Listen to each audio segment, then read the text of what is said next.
नमस्कार विद्यार्थी मित्रांनो, पहा प्रश्न आपल्यासमोर असा आहे करंट अफेअरचा की महाराष्ट्रातलं पहिलं आदिवासी विद्यापीठ कोठे स्थापन केलं जाणार आहे, कोणत्या जिल्ह्यात स्थापन केलं जाणार आहे. तर लक्षात घ्या, महाराष्ट्रातलं पहिलं आदिवासी विद्यापीठ हे कोणत्या जिल्ह्यात स्थापन करण्यात येणार आहे. तर आपल्या प्रश्नाचं उत्तर आहे नाशिक जिल्ह्यामध्ये महाराष्ट्रातलं पहिलं आदिवासी विद्यापीठ स्थापन केलं जाणार आहे. मग त्याविषयी आपण काही माहिती पाहूया. तर लक्षात घ्या, महाराष्ट्रातलं पहिलं आदिवासी विद्यापीठ हे नाशिक जिल्ह्यामध्ये स्थापन केलं जाणार आहे.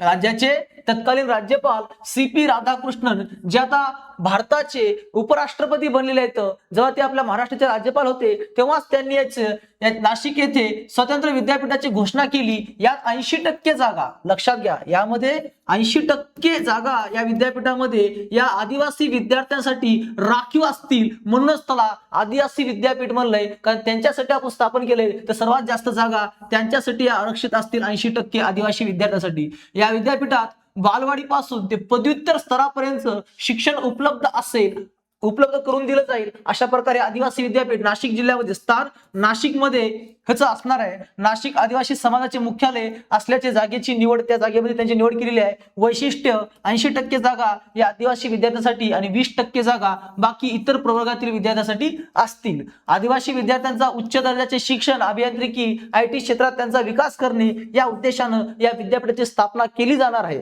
समजलं का? ही संस्था राज्यातील आदिवासी विद्यार्थ्यांसाठी मोठे वरदान ठरणार आहे. म्हणजे आदिवासी यांच्या विकासासाठी असा भारत सरकारने केलेला प्रयत्न आहे, जो त्यांच्यासाठी विद्यापीठ स्थापन केलं जाणार आहे नाशिक जिल्ह्यामध्ये. अशाच प्रकारे करंट अफेअरच्या अजून जबरदस्त माहितीसाठी नवीन असताना चॅनल सबस्क्राईब करा. तोपर्यंत धन्यवाद.